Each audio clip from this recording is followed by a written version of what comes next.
We've had requests very recently to provide a full brief update on what exactly is going on in the galaxy right now for each faction. It also seems some of the more detailed deep dives have been confusing people who haven't been reading the newest Black Library books, but don't worry, that's what we're here for.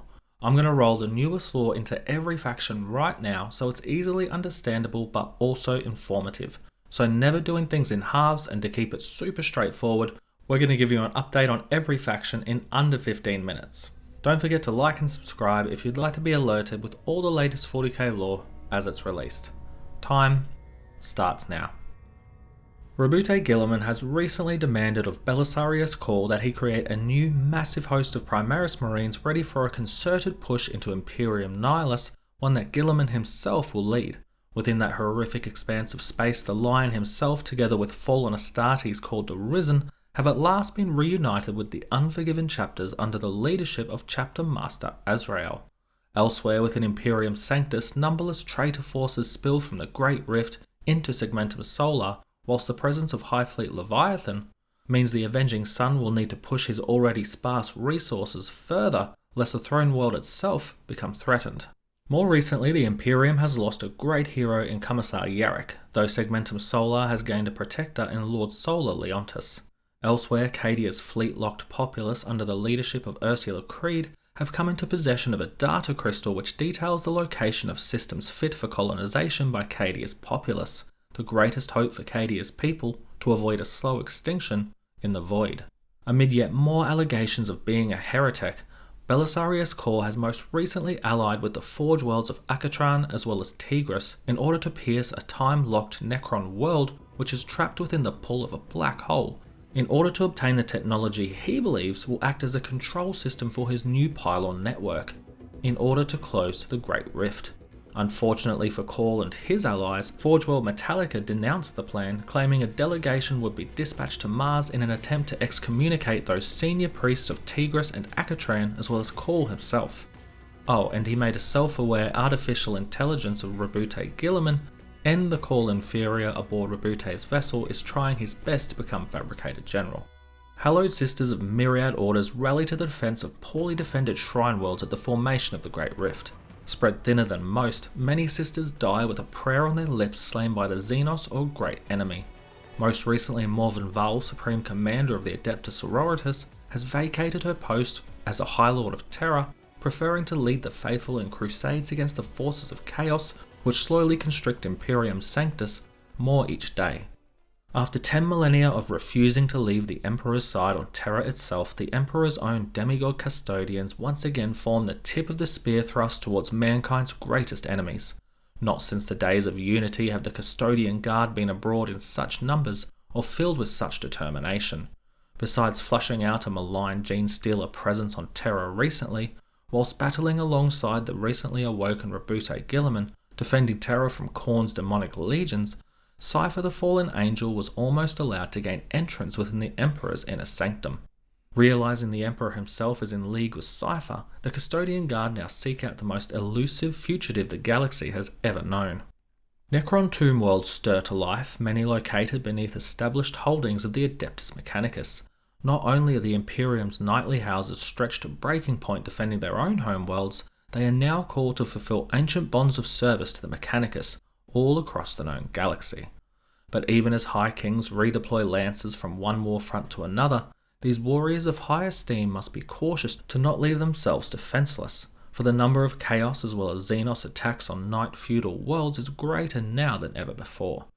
Recently, several Night households hailing from the world of Tanica, led by House Thorn, even marched to the aid of the Iron Hands as they attempted to hold off the corrupted Titan Legion, Legio Abominator, from plundering their own homeworld of Medusa. We've dived into all the legions and their current goals very recently. As a whole though, the Black Legion and Vashtor the Archifane have formed an alliance to search for an Imperium-ending weapon. Word spreads of Lorgar at the head of a mighty Dark Crusade, whilst the Iron Warrior's warsmith Honshu departs the realm of Ultramar to seek an audience with his Genefather, Perturabo. Be'lakor's been busy corrupting night houses to his own dark ends, whilst perhaps the largest gathering of demonic forces are ironically in conflict against one another. The other three deities, jealous of the realm Nurgle has carved for itself, called the Scourge Stars, countless demonic champions shepherd legions of unholy majesty against one another in an effort to either defend or ruin Nurgle's newest acquisition in real space. Too many noble knight houses have fallen to the influence of chaos since the galaxy-wide calamity known as the Great Rift, and though some have pledged their might to particularly powerful warlords such as Be'lakor, a champion of the Four, or even the Despoiler himself, there are many more whose terrifying armies of demon-infused machines march under their own banner. Infernal oaths are sworn under banners of flayed flesh, and the corrupted households of fallen knight heroes march to war. Forging a fresh narrative on behalf of the Eldari race are the newest Eldari faction called the Inari, whilst the shattered craftworld of Biel-Tan has been split. Some join in the Inari cause, whilst the remainder seek to rebuild their lives. All this whilst one of the most ancient protagonists within the 40k setting, Eldrad Ulthran, even in the wake of a galaxy-crippling catastrophe, still seeks to influence his people's fate in the face of a galaxy which has for eons been intent on seeing his people extinct. Allying himself with Yvraine, leader as well as prophet of the Inari peoples, together they intend to birth into real space the Eldari god of the dead, in order to free their people from the malign clutches of the Chaos God, Slaanesh. In typical Drukhari fashion, Asdrubal Vect, undisputed ruler of Commorragh, has declared to his kingdom that the material realm is ripe for plunder following the formation of the Great Rift. Within Imperium Nihilus, upon worlds lost to darkness, utterly in dismay without the Emperor's guiding light, Drukhari raiding parties quench their soul thirst for terror, inflicting horrendous tortures on hapless imperial populations, whilst the remainder are enslaved, carried back in chains to be sold to the highest bidder in the Dark City. In all this commotion, Asdrubal Vect commits his own political manoeuvring, ever keen to exploit the weakness or ill-attentiveness of others for his own benefit. After narrowly defending their Black Library from the warp-touched forces of the Thousand Suns sorcerer Ahriman, the Harlequins prepare for their final performance upon the galactic stage. At the closing of M41, Chaos has set its pieces for galactic domination, whilst the children of the Laughing God prepare for their final dance. The Tyranid species are closer than ever in absorbing the greatest psychic beacon in the entire galaxy, the Emperor of Mankind himself. A newly emerged splinter fleet of High Fleet Leviathan has pierced the Imperium's defences of the Sanctus Line through Segmentum Pacificus and into Terra's own galactic territory, Segmentum Solar.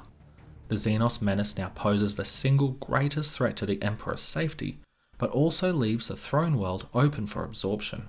Considering the avenging son Roboute Guilliman is currently set to venture within Imperium Nihilus, his attention on the great enemy rather than the great devourer, just what resources can the Imperium spare to defend the holiest world in human history? Speaking of Terra, the insidious influence of the Tyranid Genestealer cults has been felt recently on Terra itself.